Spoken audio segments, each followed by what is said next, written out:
देखा तो उसमें जो एक दो बूंद जहर बच गया था वो सर्प और बिच्छू जैसे जहरीले जीवों ने पी लिया।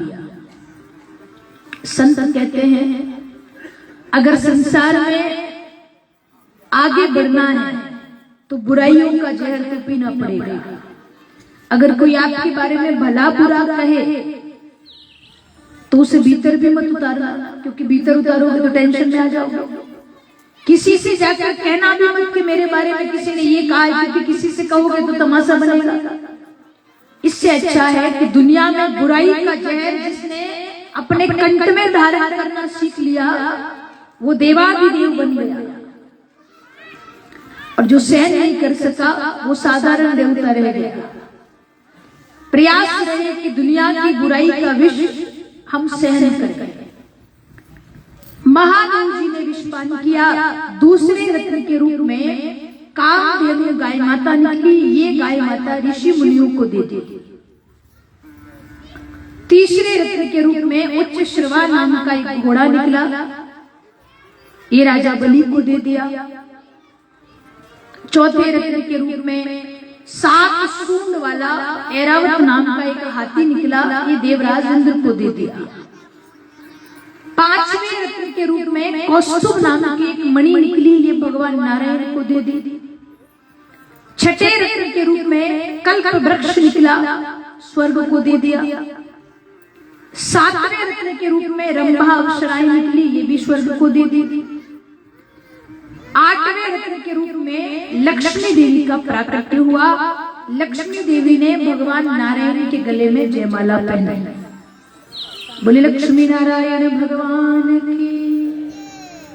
नवे रत्न के रूप में बारूणी निकली। बारूणी समझते हैं? बारूणी कहते हैं मदिरा को, शराब को। बड़े ध्यान से सुनना। शराब निकली, किसको दी? राक्षसों को। कई बार शराब पीने वाले जो लोग होते हैं वो हमें आकर के कहते, बोले महाराज हम तो इसलिए पीते हैं, हमने सुना है कि इस देवी को निकालने के लिए देवताओं ने बड़ी मेहनत करी है, समुद्र का मंथन किया है, तब जाकर के निकली है। तो हम देवताओं का मान रखने के लिए कभी कभी पी लेते हैं, बाकी रोज नहीं पीते।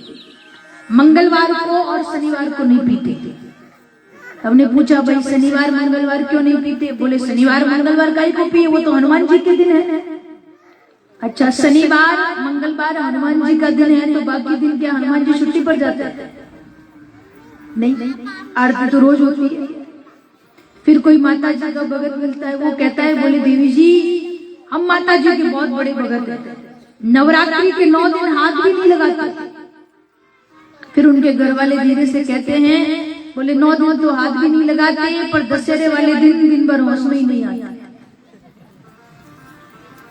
फिर कोई महादेव जी का भगत आता है, वो कहता है देवी जी सावन का 1 महीना दुकान की तरफ जाता ही नहीं, सावन का 1 महीना पूजा पाठ करता हूँ, महादेव जी को मनाता हूँ, 1 महीना हाथ भी नहीं लगाता। फिर उसके घर वाले कहते हैं कि सावन का 1 महीना तो हाथ नहीं लगाता, पर भादों के महीने में 15 दिन तक घर ही नहीं आता।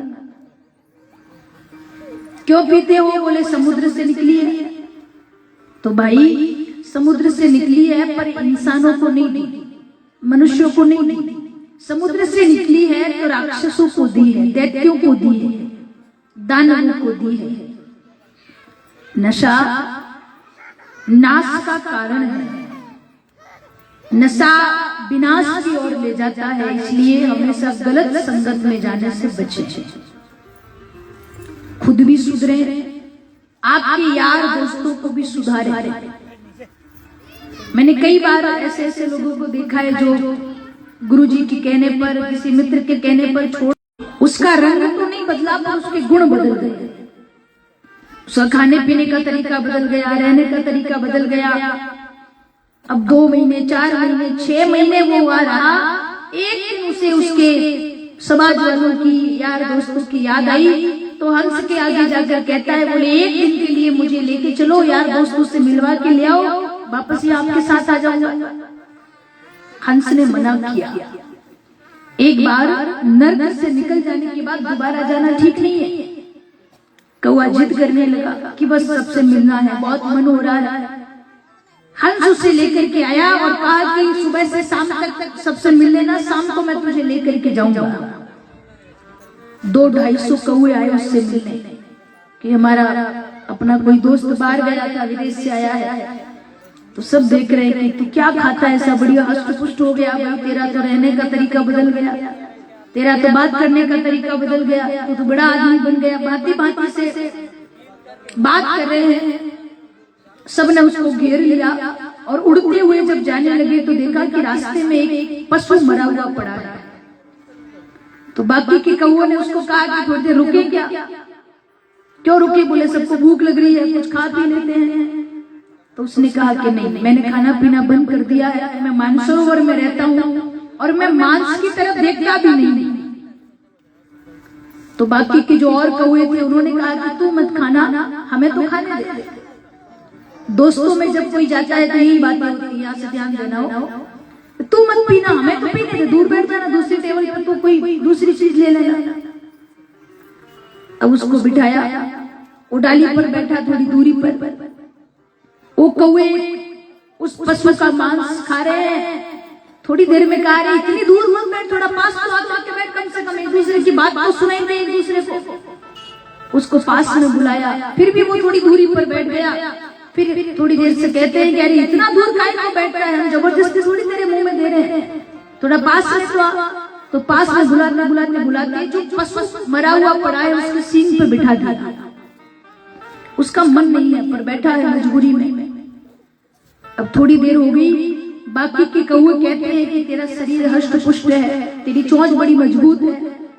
अपने यार दोस्तों में बेचारे ऐसे कमजोर भी हैं कि जिनकी चोंच से मांस नहीं टूट रहा है, तो भले खाना मत पर मदद तो कर दे, तोड़ करके इनके मुंह में दे दे। मन नहीं है पर दोस्तों ने कहा है कि देना पड़ रहा है, तोड़ करके वो देने लगा। थोड़ी देर बाद बाकी के कौओं ने कहा कि अब तेरी चोंच तो खराब हो गई है, अब अगर एक दो निवाला खा भी लेगा तो क्या बिगड़ जाएगा इसमें तेरा, फिर मोती चुगना है, बाद में जाके चुग लेना। मानसरोवर में मोती चुगने वाला जब धरती पर आया, यार दोस्तों के साथ बैठा भाई, वही कौओं के साथ मांस खाने लगा। और इस बार हंस ने उसे मानसरोवर ले जाने से मना कर दिया। संसार में ऐसा ही होता है, पहले अच्छी संगत में बैठो, यार दोस्तों का रूप रंग देखो कि भाई शकल अच्छी हो बुरी हो मायने नहीं रखता, उसके स्वभाव कैसा है, उसका उठना बैठना कैसा है, उसका खाना पीना क्या है, उसकी विचारधारा क्या है, उसका व्यवहार क्या है। अगर अच्छे व्यक्ति के साथ रहोगे तो अच्छे गुण आएंगे, गलत व्यक्ति के साथ रहोगे तो गलत लक्षण आएंगे। शराब निकली, राक्षसों को दी गई। आपके कोई मित्र दोस्त पीते हो तो बता देना भाई इंसानों का नहीं, राक्षसों का सामान है ये राक्षसों के पीने की चीज है, हमारी नहीं है। फिर समुद्र का मंथन किया, 10वें रत्न के रूप में चंद्रमा निकले, इन्हें भगवान शिव की शरण में भेज दिया। 11वें रत्न के रूप में पारिजात नाम का वृक्ष निकला, ये स्वर्ग को दे दिया। 12वें रत्न के रूप में 5 जन्य संत निकला, ये भगवान नारायण को दे दिया। 13वां और 14वां रत्न एक साथ निकले। 13वें रत्न के रूप में भगवान धनवंतरी और 14वां रत्न अमृत का कलश। अमृत का कलश लेकर के भगवान धनवंतरी प्रकट हुए और जैसे ही देवताओं ने दैत्यों ने अमृत का कलश देखा तो भगवान के हाथ से ले लिया। देवता कहे पहले हम पिएंगे, दैत्य कहे पहले हम पिएंगे। एक दूसरे की तरफ उस अमृत कलश को खींचने लगे, आकाश मार्ग से लड़ते झगड़ते जाने लगे। कभी दैत्य अपनी तरफ खींचे, कभी देवता अपनी तरफ खींचे। एक दूसरे की तरफ खींचते समय 4 स्थानों पर अमृत कलश में से अमृत धरती पर गिरा।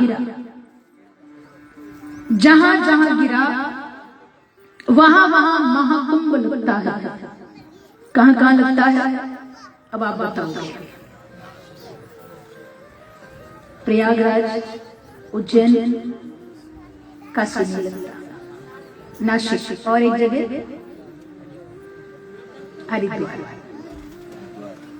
हरिद्वार, प्रयागराज, नासिक और बाबा महाकाल की नगरी उज्जैन। इस बार का जो कुंभ है 2028 में हर जगह का कुंभ 1-1.5 महीने का होता है, पर इस बार उज्जैन का जो महाकुंभ है वो 2 महीने का है। 28 मार्च से 28 मई 2028 तक उज्जैन में महाकुंभ लगेगा। तो आप सभी भक्तगण सादर आमंत्रित हैं। हम उज्जैन से आए हैं, तो उज्जैन से आने के नाते हम सभी को निमंत्रण देते हैं कि आप सब महाकुंभ में पधारें और शिप्रा मैया में डुबकी लगा करके अपने जीवन को धन्य कर बाबा महाकाल का दर्शन करें। भाई सब पधारें।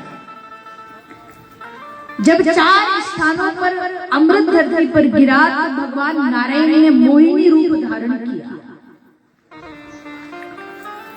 मोहिनी रूप धारण करके जैसे ही दैत्य देवताओं के सामने आए, भगवान को देख करके सब मोहित हो गए। इतना सुंदर रूप भगवान का। और वो अमृत का कलश ले जाकर भगवान के हाथ में रख दिया। देवी, ये अमृत हमने समुद्र में से निकाला है, पर कोई पिलाने वाला नहीं मिल रहा है। अगर देवता पिलाए तो हमारे साथ बेईमानी कर ले, हम पिलाए तो उनके साथ बेईमानी कर ले। आप ना देवताओं की तरफ से है ना दैत्यों की तरफ से है, आप हमें अमृत पिला दीजिए। भगवान कहते हैं कि पंक्ति बनाकर बैठ जाओ। सब पंक्ति बनाकर बैठे। भगवान पहले राक्षसों की पंक्ति में गए, अमृत के कलश में बीच में एक पर्दा डाल दिया। दैत्यों की पंक्ति में गए तो भगवान ने मदिरा का पान कराया, शराब पिलाई। पीते हुए एक राक्षस दूसरे को कह रहा है, भाई स्वाद तो जाना पहचाना लगता है। दूसरे वाले ने कहा कि चुपचाप पी ले, ऐसे ही होता होगा, हमने कब अमृत पिया। उन दोनों के पास एक बड़ा चतुर दैत्य बैठा था जिसका नाम था स्वर भानु। उसे कुछ लगा कि हो सकता है हमारे साथ छल किया जा रहा हो। उठ करके गया और देवताओं की पंक्ति में सूर्य और चंद्रमा के बीच में जाकर के बैठ गया। देवताओं का रूप बना करके बैठ गया। भगवान नारायण मोहिनी रूप धारण करके जब देवताओं को अमृत पिलाने गए तो भूल बस भगवान ने स्वर भानु नाम के दैत्य को भी अमृत पिला दिया। सूर्य चंद्रमा के बताए जाने पर सुदर्शन चक्र से भगवान ने उसका सर धड़ से अलग कर दिया। शरीर के 2 टुकड़े हो गए, पर उसकी मृत्यु नहीं हुई क्योंकि अमृत पी लिया था, अमर हो गया। और उन 2 टुकड़ों को राहु और केतु के नाम से ग्रह में जोड़ दिया गया। संत कहते हैं अभी जब राहु केतु सूर्य के निकट आते हैं तो सूर्य ग्रहण पड़ता है, चंद्रमा के निकट आते हैं तो चंद्र ग्रहण पड़ता है। भगवान तो वैकुंठ चले गए। इधर महाराज बलि जो दैत्यों के राजा है, उन्हें बड़ा क्रोध आया कि भगवान ने हमारे साथ में धोखा किया, छल किया, देवताओं को अमृत पिला करके अमर कर दिया, हमें मदिरा पान कराया। नाराज होकर के सब देवताओं को बंदी बना के बंदी गृह में डाल दिया और तीनों लोगों का राज्य महाराज बलि ने छीन लिया। सब देवता बंदी गृह में हैं। महाराज बलि अपने गुरु शुक्राचार्य जी महाराज के पास गए, जाकर के कहा, इंद्र का सिंहासन मैंने छीन लिया है, अब आप मुझे इंद्र सिंहासन पर बैठाने की तैयारी करो। शुक्राचार्य जी ने कहा, राजन, इंद्र के सिंहासन पर हर कोई नहीं बैठ सकता। इंद्र के सिंहासन पर वही राजा बैठ सकता है जिसने अपने जीवन में 100 अश्वमेध यज्ञ किए हों। बलि ने कहा, मेरे पास तो इतना समय है नहीं कि मैं 100 अश्वमेध यज्ञ करूं।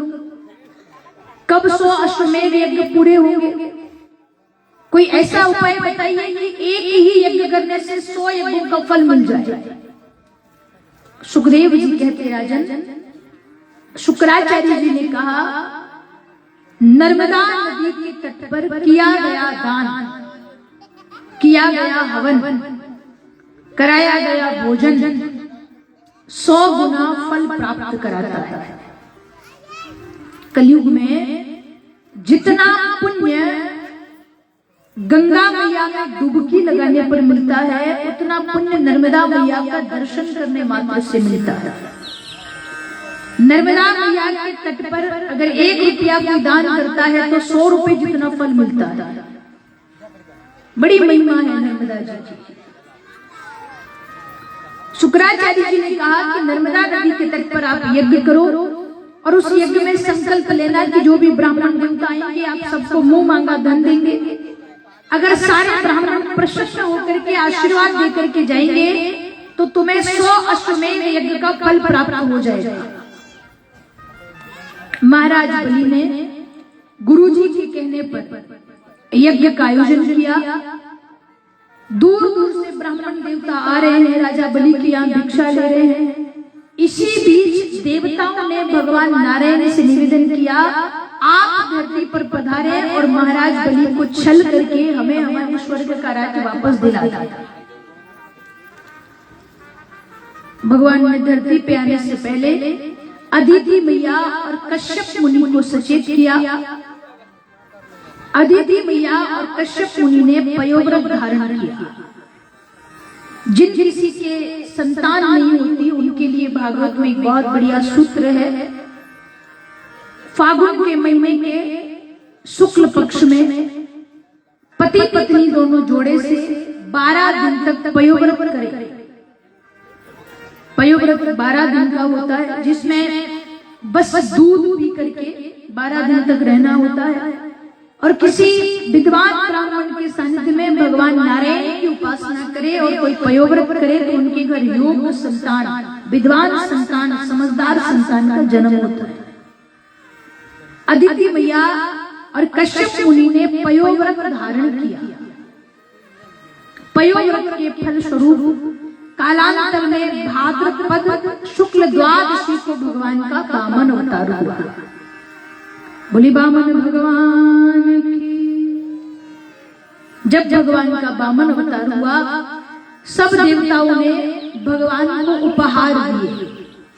किसी ने कमंडल दिया, किसी ने आसन दिया, किसी ने माला दी, किसी ने घास फूस का छाता दिया और भगवान वामन रूप धारण करके महाराज बलि के यहाँ भिक्षा मांगने गए। संतों ने भगवान की अद्भुत झांकी को देखा तो बड़ा सुंदर भाव गाया। आइए हम सब में मिलकर के वामन भगवान को याद करेंगे। बोले वामन भगवान की जय हो। हरि वामन का भेष बना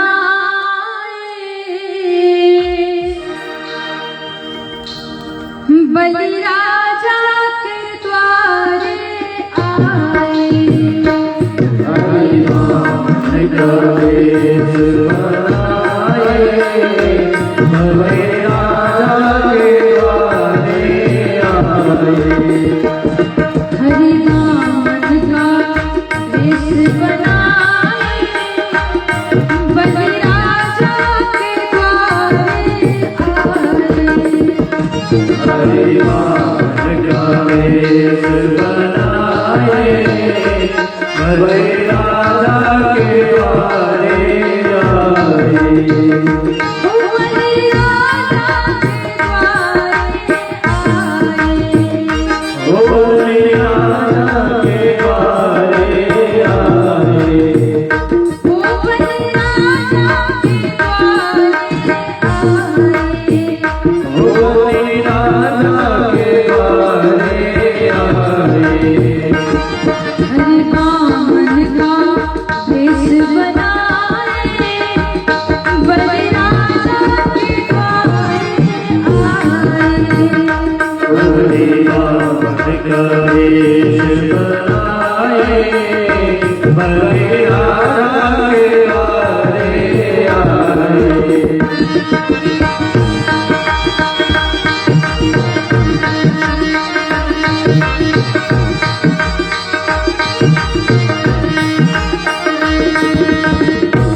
उनके छोटे छोटे हाथ, उनके छोटे छोटे पाँव, उनके छोटे छोटे हाथ, उनके छोटे छोटे पाँव, उनके छोटे छोटे हाथ, उनके छोटे छोटे पाँव, उनके छोटे छोटे हाथ, उनके छोटे छोटे पाँव, हाथों में कमंडल उठाए, बलिराजा के द्वारे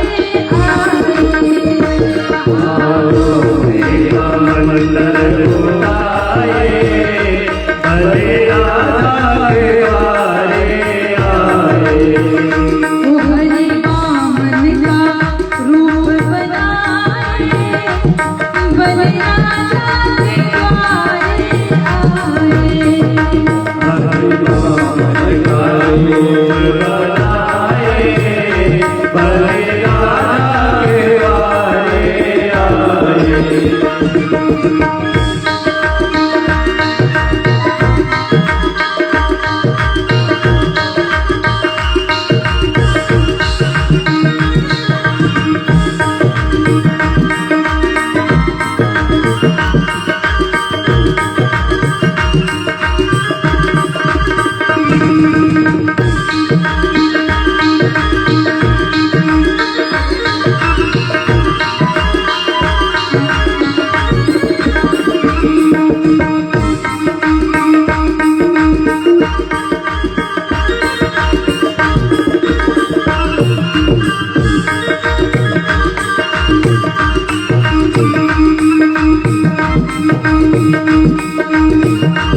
झोली कांधे धरे, गले माला भरी, झोली कांधे धरे, गले माला भरी, झोली कांधे धरे, गले माला भरी। झोली कांधे धरे, गले माला भरी, ब्रह्मचारी का रूप बनाए, बलिराजा के द्वारे आए। ब्रह्मचारी का रूप बनाए, भले राजा के द्वारे आए। वो हरि वामन का वेश बनाए, बलिराजा के द्वारे आए। भले मान का वेश बनाए, भले राजा के द्वारे आए।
अगर दान देना है तो आपके राजा से कहो कि वो स्वयं आकर के मुझे दान दे, नहीं तो मैं चला जाता हूं।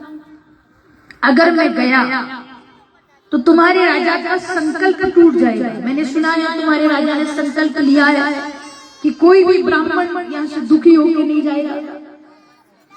जाओ तुम्हारे राजा से कहना कि कोई ब्राह्मण आया है, खुद आकर के मुझे दान दे। मंत्री गया, महाराज बलि शुक्राचार्य जी के पास बैठे थे, जाकर के कहा, बोले राजन एक ब्राह्मण आया है, मैंने खूब कहा अन्न धन भूमि वस्त्र जो चाहिए मांग लो, पर बड़ा हठीला है, जिद कर रहा है कि आपके हाथ से लेगा। शुक्राचार्य जी ने सुना, बलि इसके पहले इतने ब्राह्मण आए आके चले गए, किसी ने तेरा नाम तक नहीं पूछा, और कोई एक ब्राह्मण तेरे हाथ से लेने की जिद कर रहा है, मुझे तो कुछ दाल में काला लगता है। जा तो रहा है, संभल करके जाना। महाराज बलि गए। बलि ने जाकर के वामन भगवान को प्रणाम करके कहा, आदेश करो क्या दूं मैं आपको। वामन भगवान ने कहा कि पहले संकल्प करो, जो मैं मांगूंगा वो आप मुझे देंगे। राजा ने कहा कि संकल्प क्यों करूं। वामन भगवान ने कहा, भाई तुम्हारा भरोसा नहीं, हो सकता है मैं मांगूं और तुम बदल गए तो। बलि ने कहा कि अभी तक जितने ब्राह्मणों ने जो मांगा है मैंने सब दिया है, आप आदेश करो, जो कहोगे दूंगा। वामन भगवान कहते, पर मुझे भरोसा नहीं है, कभी मैं मांगू और तुम कहो कि मैंने ऐसा सब कहा।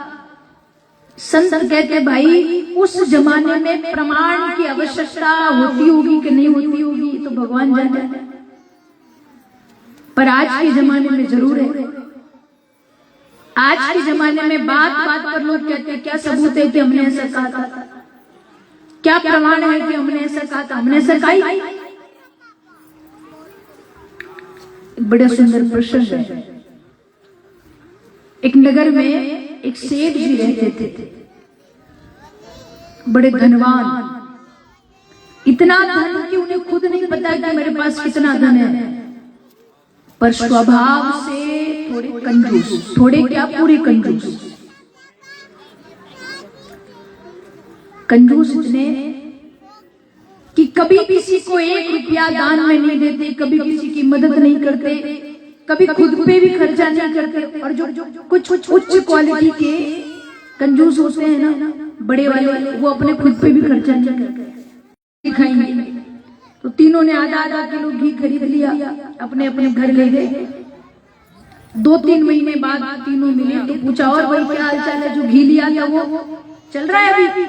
तो एक ने कहा कि हाँ चल रहा है। बोले कैसे वापरता है, कैसे खाता है। तो उसने कहा कि सारी रोटियां रख लेता हूँ, ऊपर वाली रोटी पे घी लगा देता हूँ और बाकी नीचे की रोटियों पे घी नहीं लगाता, घी का ढक्कन खोल के डिब्बे का रख देता हूँ, खुशबू आती रहती है, मुझे लगता है कि सारी रोटियों पे घी लगा रखा है। दूसरे वाले ने कहा, भले आदमी इतना खर्चा करता है।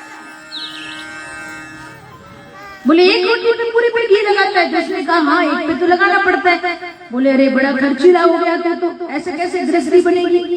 बोले तू कैसे करता है। तो उसने कहा कि मैंने तो जितना बड़ा मेरा डब्बा है, इतना बड़ा लोहे का एक तार ले रखा है, सारी रोटियां रखता हूँ, उस लोहे के तार को डिब्बे में डुबो करके उठा करके उन रोटियों में छेद देता हूँ, सब में खुशबू आ जाती है घी की। तीसरे वाले ने कहा कि खर्चीला तू भी कम नहीं है, रोज सारी रोटियों में थोड़ा थोड़ा घी लगाता है। बोले मेरा तो जैसा था वैसा का वैसा है, 500 ग्राम का 500 ग्राम, 1 भी ग्राम कम नहीं हुआ।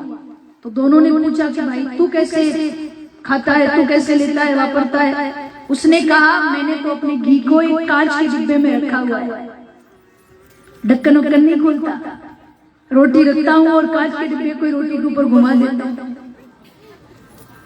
खर्चा ही नहीं होता। तो कुछ ऐसे भी जो थोड़ी अच्छी क्वालिटी के कंजूस होते हैं, वो अपने ऊपर भी खर्चा नहीं करते। वो सेठ भी ऐसे ही, गांव के सब लोग आते, भाई थोड़ा चंदा दे दो, दान दे दो, तो नहीं देते। मजाक मजाक में गांव वालों ने उनका नाम रख दिया दान चंद। क्या नाम रख दिया? दानचंद। सेठ जी तो दान नहीं करते, पर उनकी जो पत्नी है सेठानी, वो बड़े अच्छे मन वाली, दान करने वाली, लोगों का भला करने वाली।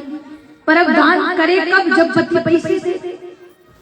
तो संत कहते हैं भाई कि ऐसे तो माताएं बड़ी मशहूर होती है, बड़ी फेमस होती है पति की जेब से पैसे चुराने में।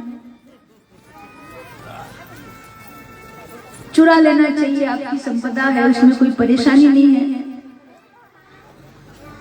पर कभी कभी उन पैसों को, जैसे आपके घर कोई चंदा लेने वाले आए और कभी आपके पति कहते हैं कि नहीं चंदा वंदा नहीं, जाओ यहाँ से, समिति वाले चले जाए, तो कभी कभी धीरे से पति की जेब से 500 रुपया, 1000 रुपया, 2000 रुपया निकाल के समिति वालों को जाकर के देना और कहना कि कल जब घोषणा हो ना तो वहां पे मेरे पति का नाम लेकर के कहना कि फलाने व्यक्ति ने इतना रुपया दान किया है। जो ऐसा करे उसे कहा जाता है धर्म पत्नी। जो पति का पैसा धर्म में लगाए, जो पति को धर्म के मार्ग में ले जाए, वो है धर्म पत्नी। महारानी जी जो सेठानी है, उनका बड़ा मन है संतों की सेवा करने का, दान करने का, पर अब सेठ जी रुपया पैसा नहीं देते। जहां उनका घर है वहां से 10-12 किलोमीटर दूर गंगा मैया बहती है। जब कोई पर्व आता है तो सेठानी कहती है जी गंगा स्नान करने चले, तो सेठ जी विचार करते दिन भर खराब होगा, दिन भर दुकान बंद रखनी पड़ेगी, ग्राहकी बंद हो जाएगी, नुकसान होगा, तो नहीं जाते। एक बार सोमवती अमावस्या आई तो सेठानी ने, उनका भी कोई महिला मंडल होगा आपके जैसा, आपस में चर्चा करी कि सारा महिला मंडल कल चलते हैं गंगा नहाने। 10-12-15 महिलाएं तैयार हो गई। अब शाम को सेठानी ने सेठ जी से कहा, बोले जी सुनिए कल हम लोग गंगा स्नान करने जा रहे हैं, कौन कौन? तो उन्होंने बताया कि हम 12-15 जो हमारे महिला मंडल की माता है, हमारे समूह वाली सब जा रही है। अच्छा, कैसे जाओगे? बोले गाड़ी से। गाड़ी कहाँ से आ रही है? बोले किराए पर बुलवाई है। सेठ जी ने विचार किया कि गाड़ी आ रही है, इसका मतलब किराया यही देगी। अब रास्ते में सबको चाय नाश्ता भी करवाएगी, भोजन भी करवाएगी, तो कितना खर्चा होगा। इतना नुकसान तो दुकान बंद करने में नहीं होगा जितना ये वहां करके आ जाएगी। तो सेठ जी ने अपनी बढ़िया बुद्धि लगाई और कहा, भाग्यवान तू जानती है गंगा नहाने का फल तब मिलता है जब पति पत्नी जोड़े से गंगा स्नान करते। सेठानी ने कहा कि मैं तो कब से कहती हूँ चलो चलो चलो, पर मेरे जोड़े को फुर्सत ही नहीं है। अब आपको फुर्सत नहीं है तो मैं अकेले चली जाती हूँ। तो सेठ जी ने कहा कि तेरी सहेलियों से मना कर देना, कल हम दोनों पति पत्नी चलेंगे गंगा नहाने। सेठानी ने कहा ठीक है, सबसे मना कर दिया। अब सुबह सुबह उठ के नहा धो के तैयार हो गई। जी गाड़ी कब आएगी? सेठ जी ने कहा कौन सी गाड़ी? बोले गंगा नहाने जाना है ना।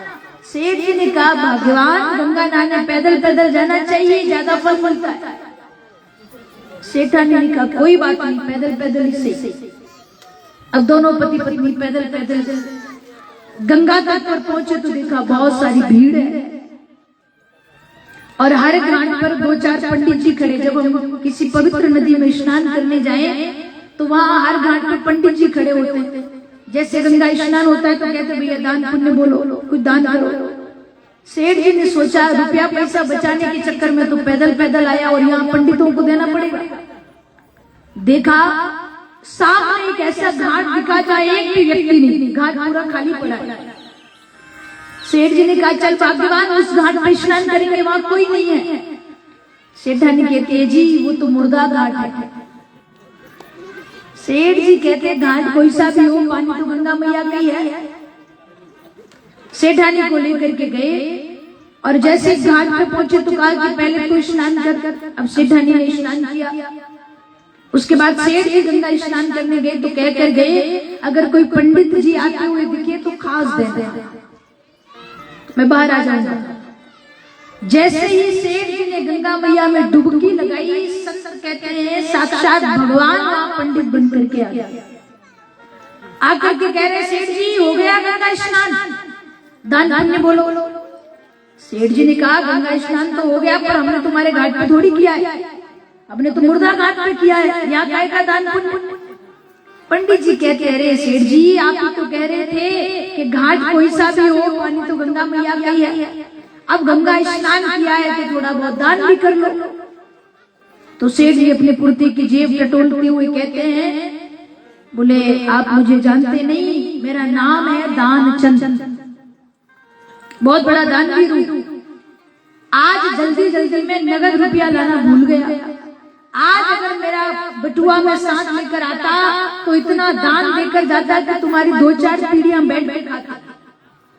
पर गलती हो गई, अब दूसरी बार आऊंगा ना तब बहुत सारा लेके आऊंगा, फिर दे जाऊंगा। आज तो कुछ लाया नहीं। पंडित जी ने कहा कि कोई बात नहीं, लाए नहीं हो तो आप तो लिखवा दो, हम तो आपके घर लेने आ जाएंगे। अपनी खाता बही निकाली, बोलो कितने लिख लूं? सेठ जी ने दिमाग लगाया, कितना बोलूं?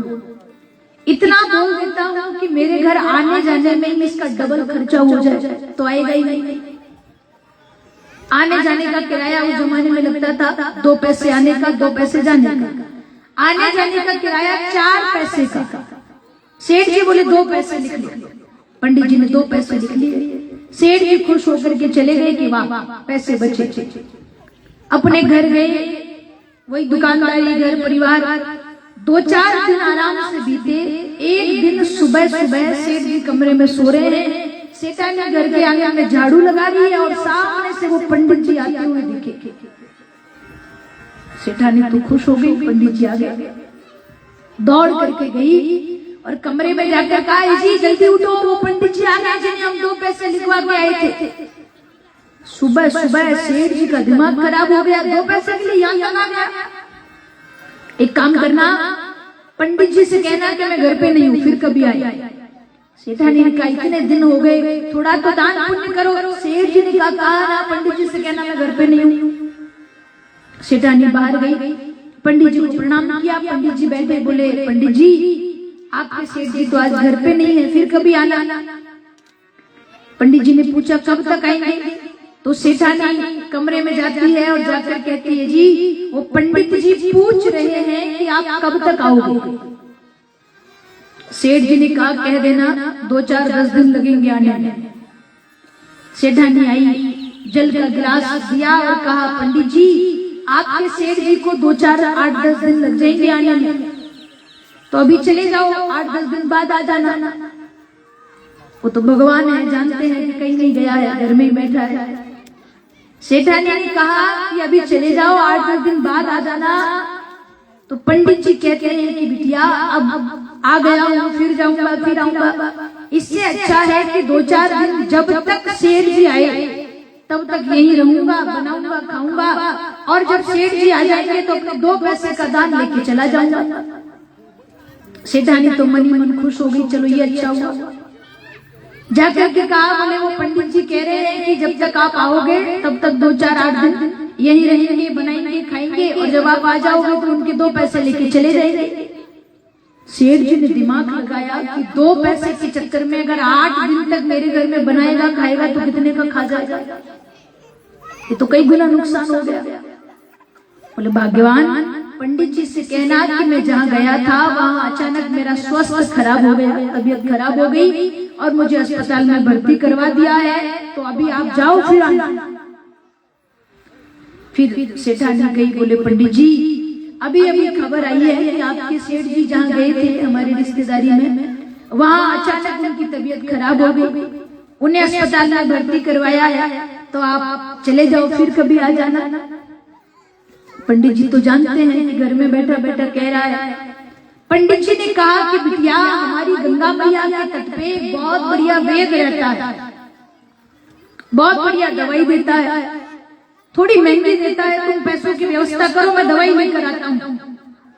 सेठानी दौड़ कर गई, बोले उठना हो तो उठ जाओ, पंडित जी तुम्हारी दवाई लेने जा रहे हैं, पता नहीं कितने की लाई। सेठ जी ने विचार किया, ये पंडित तो जा ही नहीं रहा है, मैं बीमार नहीं हूँ, पता नहीं कितने की दवाई लाएगा। एक काम कर, एक झूठ और बोल दे।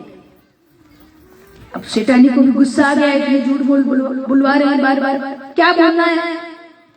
बोले पंडित जी को जाकर कह दो कि तुम्हारे सेठ जी चल बसे। अब सेठानी आई उदास मन से, पंडित जी अभी चले जाओ, क्योंकि आपके सेठ जी दुनिया से चले गए हैं, अब हमारे घर में सूतक लग गया, फिर कभी आ जा। क्या हुआ? बोले सेठ जी चले गए। अरे राम राम, बड़ा बुरा हुआ। सेठानी ने कहा था फिर चले जाओ, फिर कभी आ जाना। तो भगवान है जानते हैं कि कोई नहीं मरा है, घर में ही बैठा है। पंडित जी कहते हैं राम राम, ये तो बड़ा बुरा हुआ। सेठानी कहते फिर जाओ, फिर कभी आ जाना। पंडित जी ने कहा अरे बिटिया, अब आ ही गया हूं तो अंतिम संस्कार करवा के जाऊंगा। तू अकेली कहाँ जाएगी, किस किस को बुलाएगी, परेशान होएगी, मैं व्यवस्था करता हूँ। पंडित जी गांव में घर घर जाके कह रहे हैं सेठ दानचंद जी का देहांत हो गया, सेठ दानचंद जी का देहांत हो गया। सब गांव वाले इकट्ठे हो गए, आरती तैयार हो गई। जाकर के सेठ जी को देखा तो वो बड़ा आदमी सांस रोक करके अकड़ करके पड़ा है। लोगों को लगा सही में मर गया। सेठ जी को उठा करके आरती पे सुलाया। अब सेठानी जोर जोर से रो रही है, अरे ये मरे नहीं है, नाटक कर रहे हैं, ये जिंदा है, ये नाटक कर रहे हैं। जब बार बार सेठानी कह रही है कि मरे नहीं है, नाटक कर रहे हैं, जिंदा है, तो गांव के बड़े बुजुर्ग कह रहे बेटा उन्हीं को कौन टाल सकता है, हुआ सो हुआ, भगवान तुझे दुख सहने की क्षमता दे। अब आरती उठाई, राम नाम सत्य है, राम नाम सत्य है, बोलते बोलते शमशान पहुंच गए। चिता तैयार हो गई। अभी तक वो व्यक्ति ना तो हिला ना तो श्वास ली, एकदम समझो मरा हुआ पड़ा है। चिता पे भी सुला दिया। मुकाबले का समय आ गया। पंडित जी ने सोचा कि 2 पैसे के चक्कर में सही में न जल जाए। पंडित जी ने गांव वालों से कहा भैया हमारे वहां एक नियम है, क्या मुखाग्नि से पहले कान में एक मंत्र बोलते हैं, अगर आपको कोई आपत्ति नहीं हो तो कान में मंत्र बोल दे। गांव वालों ने कहा कि बड़ा भला आदमी था, बेचारा मर गया, अगर आपके मंत्र से उद्धार हो जाता हो तो बोल दो। पंडित जी गए और जाकर के कहा कि देख मैं जानता हूं कि तू मरा नहीं है, तू जिंदा है, तू मरने का नाटक कर रहा है, मुझे तेरी बड़ी चिंता हो रही है। अगर तू थोड़ी देर और नहीं उठेगा तो गांव वाले तुझे जिंदा जला देंगे। भाई 2 पैसे के लिए क्यों मरना चाहता है, उठ जा, उठ के बैठ जा। मैं गांव वालों से कह दूंगा कि मेरे मंत्र में इतनी ताकत है कि मरा हुआ भी जीवित हो गया, उठ जा। सेठ जी कहते हैं अगर इतनी चिंता करने वाले होते तो 2 पैसे छोड़ के भाग जाते। कब से कोशिश कर रहा हूँ, चले जाओ चले जाओ, अब भले जल जाऊंगा लेकिन 2 पैसे तो नहीं दूंगा। पंडित जी ने कहा भाई 2 पैसे लेने से मैं मना करता हूँ, मेरा दान लेना कैंसिल। और जैसे ही कहा कि मेरा दान लेना कैंसिल, सेठ जी उठकर बैठ गए, मेरा भी मरना कैंसिल। ये संसार है। इसलिए संत कहते हैं राम नाम सुखदाई, भजन कर भाई ये जीवन 2 दिन का। अरे राम नाम सुखदाई, भजन करो भाई ये जीवन 2 दिन का। राम नाम सुखदाई, भजन करो भाई ये जीवन 2 दिन का। राम नाम सुखदाई, भजन करो भाई ये जीवन 2 दिन का। सुखदाई भजन करो भाई ये जीवन 2 दिन का। 2 दिन का है, 2 दिन का, 2 दिन का है, 2 दिन का। 2 दिन का है, 2 दिन का। 2 दिन का है, 2 दिन का। राम नाम सुखदाई, भजन करो भाई ये जीवन 2 दिन का।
ये तन है जंगल की लकड़ी, ये तन है जंगल की लकड़ी, ये तन है जंगल की लकड़ी।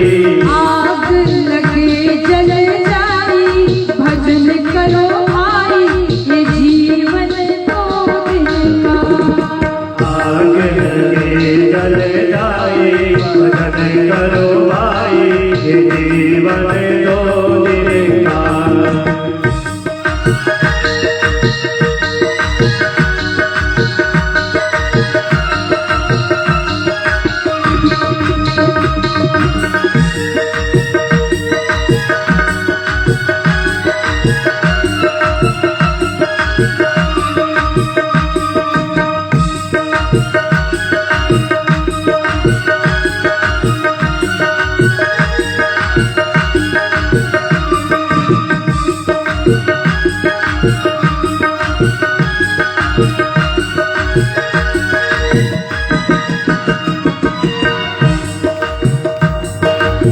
ये तन है फूलों का बगीचा,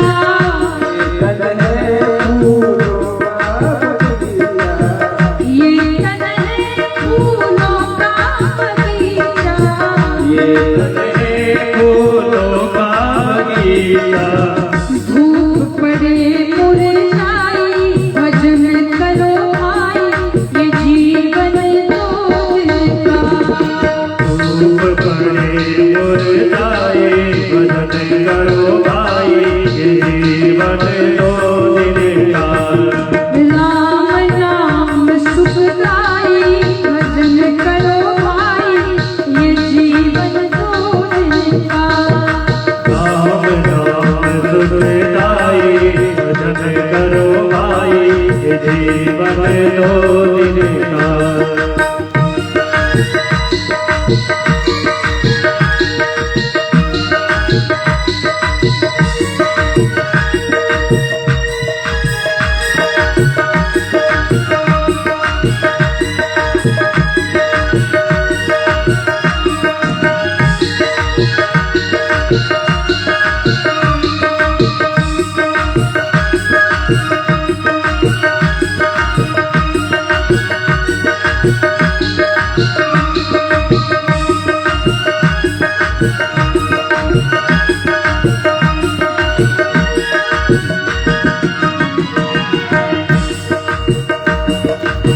ये तन है सपने की दौलत, ये तन है सपने की दौलत, ये तन है सपने की दौलत, ये तन है सपने की दौलत। आँख खुले कछुनाई भजन करो भाई, ये जीवन दो दिन का। आग खुले कछुनाई भजन करो भाई, ये जीवन दो दिन का। दो दिन का है, दो दिन का है, दो दिन का है, दो दिन का है, दो दिन का है, दो दिन का है। दो दिन का है, दो दिन का है। राम नाम सुखदाई भजन करो भाई, ये जीवन दो दिन का। राम नाम सुखदाई भजन करो भाई, ये जीवन दो दिन का। राम नाम सुखदाई भजन करो भाई, ये जीवन दो दिन का। राम नाम सुखदाई भजन करो भाई, ये जीवन दो, ये जीवन दो दिन का, ये जीवन दो दिन का। ये जीवन दो दिन का, ये जीवन दो दिन का। ये तन है सपने की दौलत, आँख खुले कछुनाई भजन करो भाई, जीवन दो दिन का। भक्तवत्सल भगवान की जय जय श्री राधे। बामन भगवान कहते हैं राजन, आप संकल्प करो कि जो मैं मांगूंगा आप मुझे देंगे। महाराज बलि कहते ठीक है। महाराज बलि जल का कमंडल लेने के लिए यज्ञशाला में गए। गुरुजी ने पूछा क्या हुआ? बोले वो जो ब्राह्मण आया है ना वो कह रहा है पहले संकल्प लो फिर दान दूंगा। शुक्राचार्य जी ने कहा इसके पहले बहुत सारे ब्राह्मण आके चले गए, किसी ने तेरा नाम तक नहीं पूछा, और ये ब्राह्मण तेरे हाथ से लेने के लिए संकल्प लेने की बात कर रहा है। देख बलि, हो ना हो मुझे तो भगवान नारायण की कोई लीला लगती है, कहीं भगवान तुझे छलने तो नहीं आए हैं। जाना पर संभल करके जाना। मना किया, समझाया, महाराज बलि नहीं माने तो शुक्राचार्य जी ने एक मक्खी के जितना रूप बनाया और कमंडल की नाल में जाकर के बैठ गए। क्यों बैठ गए? कमंडल की नाल में बैठा रहूंगा, जल बाहर ही नहीं आने दूंगा तो ये संकल्प कैसे लेगा, और संकल्प नहीं लेगा तो भगवान इसे छलेंगे कैसे। यहाँ महाराज बलि बार बार हाथ में जल लेने के लिए उस कमंडल को आड़ा टेढ़ा करे, पर जल बाहर नहीं आ रहा है क्योंकि कमंडल में तो गुरुजी बैठे हैं। बलि ने कहा, बोले लगता है इसमें कोई कचरा आ गया है, आप यहीं पर रुको, मैं दूसरा वाला कमंडल लेकर आऊं। भगवान ने देखा कचरा है क्या? अच्छा गुरुजी पधारे हैं। अब अगर गुरुजी को कोई उपहार नहीं दूंगा तो अच्छा नहीं लगेगा। राजन, आप कहो तो आपके कमंडल में जो कचरा है उसे मैं हटा दूं। कैसे हटाओगे? बोले मेरे पास घास फूस का एक छाता है, एक तिनका तोड़ के कमंडल की नाल में डालूंगा, वो तिनका कचरे को लेके भीतर चला जाएगा, जल बाहर आ जाएगा। बलि ने कहा ठीक है ऐसा कर लीजिए। बामन भगवान ने एक घास का तिनका तोड़ के डाला, वो घास का तिनका शुक्राचार्य जी की आंख में जाकर के छिप गया और महाराज की एक आंख स्वाहा हो गई। नाराज होकर के श्राप दिया तो अति शीघ्र धनहीन हो जाएगा। चले गए। महाराज बलि ने जल लिया, संकल्प किया, आप जो भी मांगेंगे मैं आपको दूंगा, आदेश करो क्या चाहिए। बामन भगवान कहते हैं राजन मुझे 3 पग भूमि चाहिए। बलि ने कहा थोड़ा ज्यादा मांगो, 3 पग भूमि के लिए इतनी देर से संकल्प पर अड़े हुए थे। बामन भगवान कहते हैं बस 3 पग भूमि चाहिए। बलि ने कहा कहां पर लोगे? बोले जहां खड़ा हूं। बलि ने कहा नाप लो, और जब बलि ने कहा नाप लो तो बामन भगवान ने विराट रूप धारण किया। इतना विराट रूप धारण किया महाराज बलि तकते रह गए, भगवान का मुखमंडल नहीं दिख रहा था। अब कहा नापना शुरू करो। भगवान ने नापना शुरू किया, एक पैर से सारी पृथ्वी को नाप लिया, दूसरे पैर से स्वर्ग को नाप लिया, और जब भगवान के दूसरे पैर ने स्वर्ग को नापा तो दूसरे पैर के अंगूठे ने ब्रह्मलोक को नापा। उस समय भगवान के अंगूठे के नाखून से ब्रह्मलोक में एक छेद हो गया जिससे गंगा मैया का प्राकट्य हुआ। बोले गंगा मैया की। उन्हीं गंगा मैया के जल से ब्रह्मा जी ने भगवान के चरणों को पखारा और गंगा मैया को अपने कमंडल में आसन दिया। 2 पैरों में भगवान ने सब कुछ नाप करके कहा राजन तीसरा पैर कहाँ रखूं? तो बलि ने कहा कि तीसरा पैर मेरे सिर पे रख लीजिए। भगवान ने तीसरा पैर बलि के सिर पर रखा। बलि ने अपना सर्वस्व भगवान नारायण को दे दिया।